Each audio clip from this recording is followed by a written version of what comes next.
Hello, welcome to Website Best Practices, making the most of your online storefront, featuring Philip with iFinity. Today's webinar is brought to you by Premier Academy 360, designed to attract and retain patients and increase revenues. Premier Academy 360 offers effective and actionable education that's credible, simple, and results-driven, and is provided at no charge to you. These trainings are provided in a variety of formats, including workshops, webinars, resource libraries, e-learnings. Visit learnacademy360.com to learn more. So for anyone new with us today, I'd like to quickly share what is my marketing team. We are a benefit of VSP Global Premier Program Practices and provide you a dedicated team of marketing professionals. We are here to help you reach, connect, and engage with current and potential patients. We craft monthly newsletters with marketing materials, promotions, and tips to keep you updated with social media trends. We share content, tips, and tools to help you and your practice save time. We create fresh and engaging marketing materials to share to your patients. We offer monthly educational marketing webinars, much like today. And during this time, we have pivoted our regular efforts to provide support during the COVID-19 crisis. So it is my pleasure to introduce Philip today, a manager of patient engagement team at iFinity. He has been with iFinity for over 7 years, spending the last 5 with the patient engagement team. He passionately is patient-focused, leads the implementation of new ideas to ensure patients fill the chair without adding unnecessary workload to office team members. And most recently, he has been working to enhance iFinity software to fit the new realities of the changing patient journey. Take it away, Philip. Hi, and thank you for joining me today.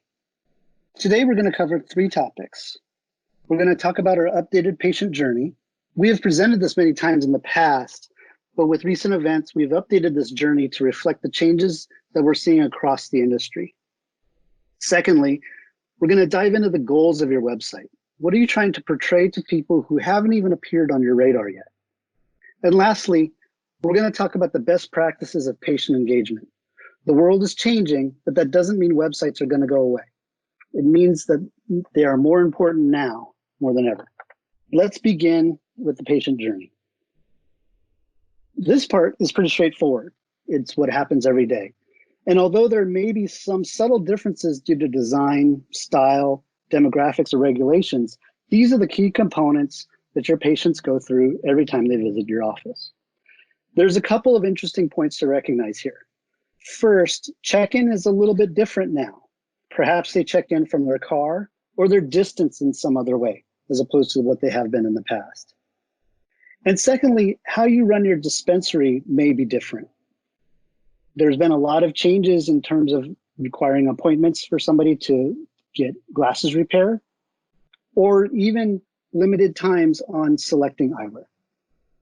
But now let's talk about the patient journey in full. The left side shows the rest of the patient journey, things that happen beyond the visit, and it starts a long time before the patient even arrives. First, the patient realizes they need an appointment, be it from a recall notice, an advertisement, maybe some medical condition, or as in my friend's case, not passing his driving exam. So the patient makes an appointment, and exactly how we will talk about later. Then the patient gets the reminders to come in, and before they arrive, they fill out their patient forms. Encouraging patients to pre-enter their forms has become an important facet of recent events. By having forms filled out before arrival, you're saving time, exposure, and staff hours. The patient goes through the exam process like we just discussed. And when the eyewear is ready, the patient is notified. And for most practices now, we're seeing that this even requires a new appointment, which also requires an additional check-in process. Finally, follow-ups are scheduled, such as contact lens fittings. And lastly, they're asked to share their experiences on social media.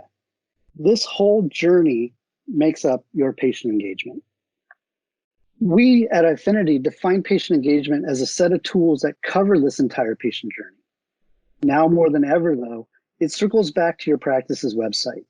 Your website is one of the most powerful tools you have to engage patients, keep them informed, and drive them to your practice. Remember that any question from the left side of the patient journey we just discussed should be answered on your website. Each of these aspects on your website are important considerations to make sure you're engaging your patients in ways that are effective, quick, and always available. For example, your website should be beautiful in your eyes. And make sure that you're proud of the content that is present. Just as you take pride in your office, do the same here.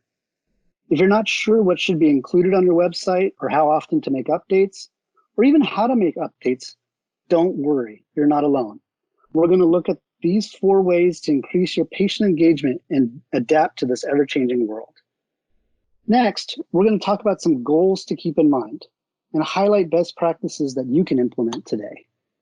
So what do you think the goals of your website should be? In the world of streams and posts, a website can be seen as old and forgettable. But that perspective is a bit off. Your website is the dock on this river of information. It is a constant reference. So consider some of the following goals for your website. First, it is to impress Google. What do I mean by impress Google? It means that you provide information that's easily parsed by Google or any search engine's robots. So when somebody searches for an optometrist in your area, you're one of the first to be on the list, and the information is accurate. Having structure in your website helps impress Google more. Having an unstructured website makes it harder for these robots to figure out the information that's necessary and pertinent to your practice. Secondly, the modern consumer patient searches for information and schedules exams during off hours. You need to present your information to your patients where they are, whether it's on a mobile phone or on a tablet, with all the information they need right at their fingertips, including the ability to search for and schedule appointments online. So let's talk about some best practices. But before we dig in here, let's do a simple thought exercise. When was the last time you managed your frame board? And I mean really managed it. Walked through it, rearranged frames, took stock of what was there. Was it in the last 6 months? Perhaps the last month. Now, let me ask you the same question about your website. When was the last time you really managed your website in the same way? Went through each page, made sure the content was correct. Was it in the last 6 months? How often do you feel your competitors are doing the same process? And the question really boils down to, shouldn't your online presence be just as important as your dispensary? Now, maintaining a website can feel daunting, but it doesn't have to be hard. We'll review the top 6 simple and easy to implement best practices to keep in mind. But step number 1 is to actually do it. We at Eyefinity recommend at least once a month to go out and look at your website in detail, reviewing each page. But at minimum, this needs to be done once a quarter. Make an appointment on your calendar, and it's okay to delegate it to someone else to do the work. But make sure you are still the one to really look at the website. Is it up to date? Is it accurate? And does it reflect these rapidly changing times? Consider the following: website domain name and your hours of operation. Do you have online appointment scheduling? Important messages or banners for things that may be changing in your practice, the services and brands offered, and the consistent communication. We're going to dig into these in more detail in just a second. Let's start with your website domain name. Even if you have a domain name now, you might want to consider looking at it and making adjustments. A domain name should be short. Avoid numbers and hyphens as appropriate, but also make sure it's easy to read. URLs or domain names are usually a mashup of several words, and our brain searches for the most common words first. But sometimes that's not what you intend. Some examples. If you're going to use your name in your URL and it ends with the letter G, don't add OD to your domain name. Most people's brains see the word God, not OD. Step back and have someone else read your domain name after a very quick glance. Preferably a friend or someone who doesn't have the same name as what's in your URL. If your name is common, use other keywords. Target your specific area or your demographics or what services patients may be searching for. These keywords are also important to have on the web page. Your major metropolitan area, if you have specializations or specific aspects to your website, such as vision therapy, geriatrics, or dry eye, get those mentioned early in your content. Keywords are a very good way to get your website noticed and visited. The second part of your domain name is your email. I wish I had a nickel for every time I've seen a practice's general email box end with Gmail or AOL. I might even be able to buy a coffee from Starbucks. I understand these are free, easy to use, and common, but we're in very competitive times now, and every aspect of your patient engagement counts. So it is important to come off professional. And this means using an email system that uses your domain name. Now, to be clear, this is about general emails to your practice, information requests, and day-to-day business questions, not HIPAA-sensitive emails. Secure emails should use specific applications and servers to protect your patient's information. General email should never be used for transmitting PHI or HIPAA-protected information. Make sure multiple people in your practice know how to use the administrative functions of your email. Don't simply delegate to one person. Also, make sure that your email is accessible anywhere. As we've all just seen, there may be times where you can't go into the office. Make sure you can get to emails on a mobile device or from a computer away from the office. Another best practice is to regularly review the various sources of your office's information. This includes contact information, office hours, and links to your website, even if you haven't changed the information in a long time. Checking to make sure your patients are finding accurate information is just as important as making sure your waiting area is clean and organized. And here's another helpful tip. Find yourself on Google and on Apple Maps. Then use those apps to get to your office from your own home. Is it accurate? Does the street view accurately reflect the location of your office? Something as simple as making sure the pin is on the correct side of the shopping center can improve how many patients arrive on time. An important best practice is online scheduling. We're in an age where the instantaneous is expected. Online shopping, instant food ordering, car services on demand are all examples of your patient's expectations of the online experience. An online schedule should be the same.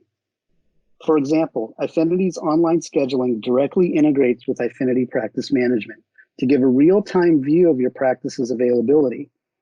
And as soon as the appointment is scheduled, it is immediately written into your appointment book. The scheduler needs to be smart about matching the patients so you don't have duplicate records. It should also indicate where appointments came from so you can maintain control of your schedule. Our philosophy is to get the appointment booked as quickly as possible. Get commitment from the patient to appear. We recommend the same in all aspects of your website. Now, more than ever, informing patients of how you've adapted to the rapidly changing world is important. Affinity Web Extra is a self-service website solution, so you have the power to go into the website and update the information in real time, so your website is always current. Use the platform to update your existing patients and inform and attract new patients. Best practices to make updates regularly. Make it part of your routine, just as you do with your social media channels. Timely and relevant updates will go a long way. You're a trusted medical expert in a world full of scary medical news. A little reassurance goes a long way. Again, review this often. Update it as your community adapts, and as always, do what works best for your office. Another aspect of the website that we commonly see out of date are the brands and services offered. With major brands becoming more of a focus for what they say and do, this is even more important than ever. Ensure you know which brands are associated to your practice on your website. And as you add and adapt your services, make sure you're adding these to your website as well. For example, if you add telehealth, make sure you add that information to the services section of your website along with your homepage. This is not only good for patients to see the consistency, Google will see this change as well. Lastly, having consistent communication is very important. You want to reach your patients where they are looking. Using patient notifications, they're fully integrated to the practice management, such as Affinity Practice Notifications, provides an easy way for patients to communicate with you. Automated confirmation of appointments gives you confidence in your appointment book. Recalls and blast notifications get near instantaneous results because SMS messages or text messages have more than a 90% read rate. Responsive web designs, meaning the website works on a desktop, a tablet, and a phone, is a very important factor to reaching the right demographic. Ensure your website solution provides a compelling experience on all three forms. Finally, although it's very hip to say that person-to-person contact is out of vogue, personal contact is now more important than ever. Having easy, one-click ways to contact the office from a mobile device means patients can get their questions answered quickly. All those common questions, though, should be updated on your website so it can be more informative. In summary, make sure your website is beautiful in your eyes. Make sure you're proud of the content you present. Just as you take pride in your office, do the same here. We appreciate your time today and hope you've learned more about marketing during COVID-19 that you can easily share with your patients in the office or through your social media. Some quick housekeeping before we say goodbye. You can visit our website to find the My Marketing Team COVID-19 Resource Kit. Stay in the know by following our VSP provider's Facebook page and Twitter account. Lastly, if you're looking for a great social media resource, visit our website to request a Hootsuite account. Thank you so much for your time today, and we'd love to hear your thoughts on today's webinar. Email us at mymarketingteam@vspglobal.com.